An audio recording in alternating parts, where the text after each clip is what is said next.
Hi guys, I just had to do this little video, this little blog. I got an email this morning from Rachel in San Diego, and she wanted to know, she had a lot to say, but her big question was, are you a vegan?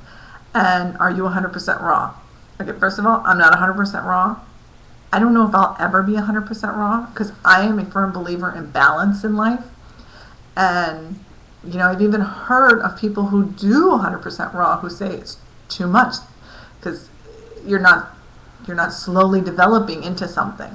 You're just suddenly there 100% raw, and where do you go from there?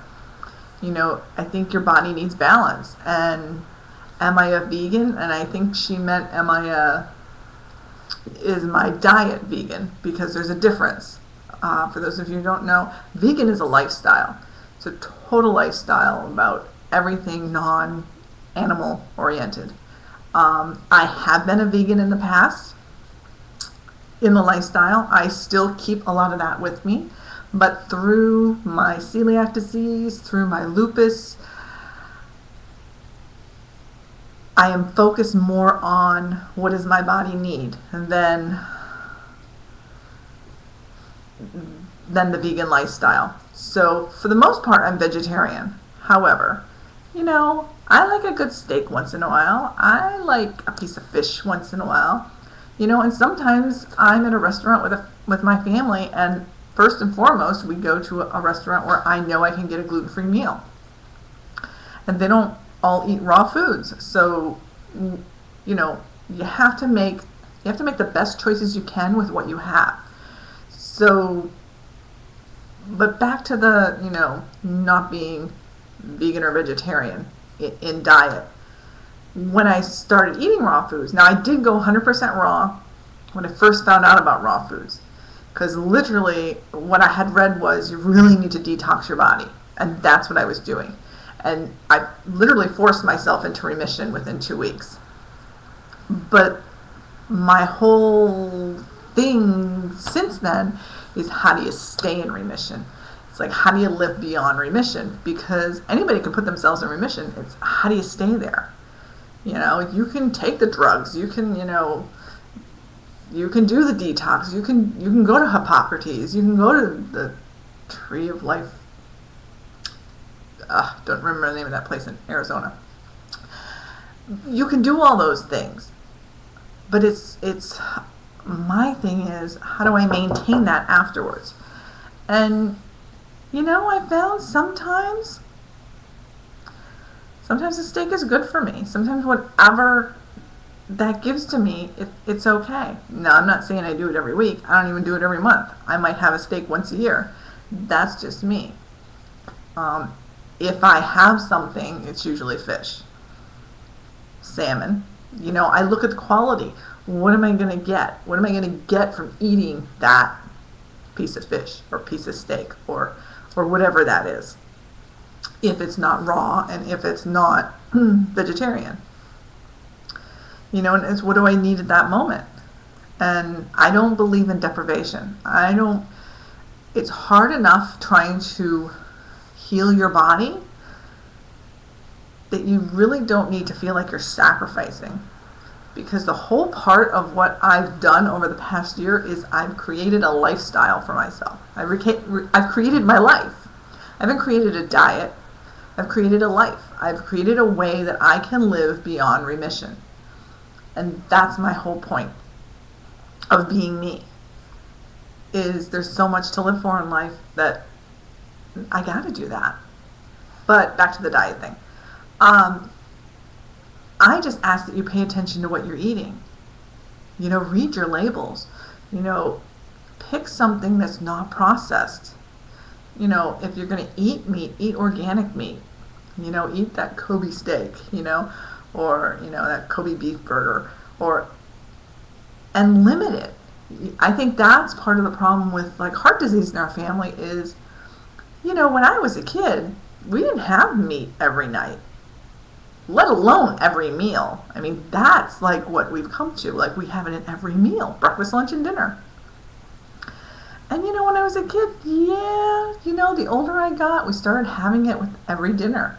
But when I was little, we didn't have it with every every day. You know, there was Sunday dinner and you had meat. So, you know, kind of look at what you need. What do you need? Do you need to be a vegan? If you need to eat like a vegan, then eat like a vegan.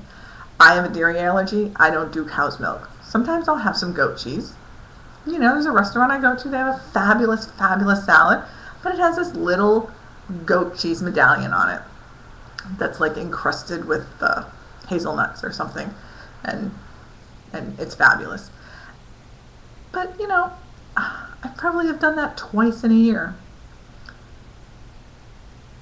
But it was good. I mean, it was something I wanted. So again, just look at who you are.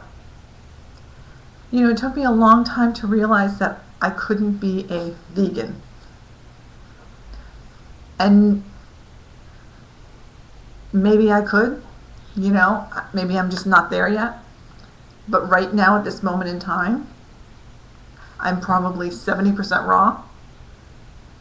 And then in that 30% that's not raw, maybe once a month, I'm not vegetarian or I'm not vegan in diet.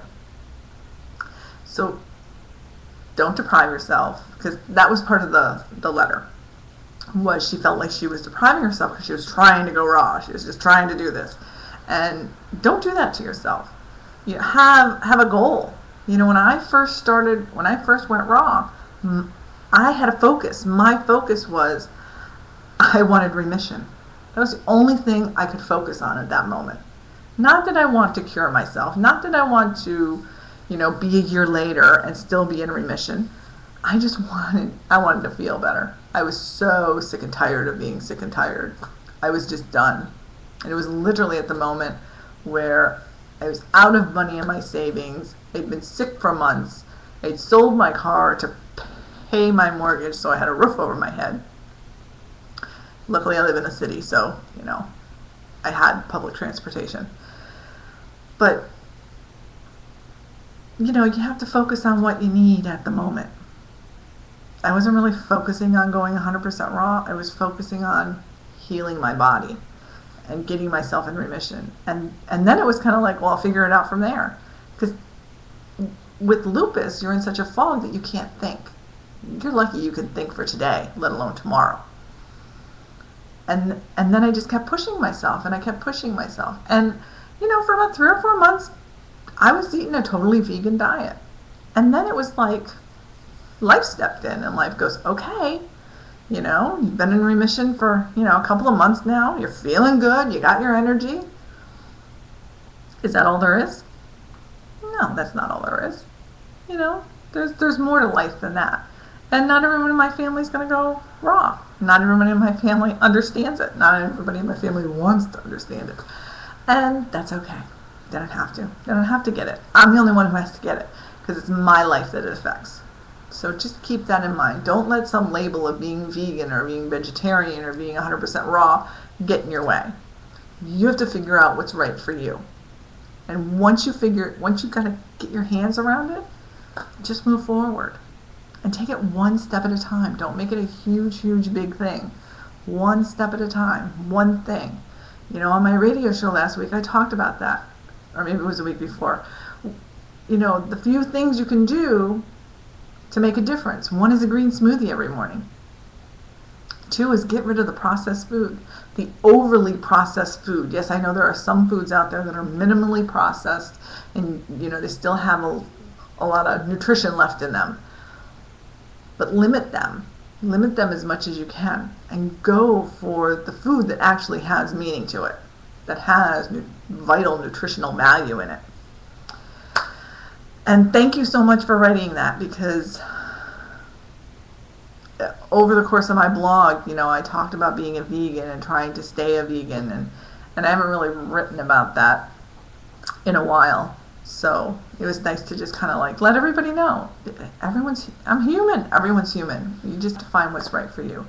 And I hope you guys all find what's right for you. And if I can help you, write me, email me, lisa@lupusgirlgoesraw.com. And I'd be happy to answer your questions. Ciao.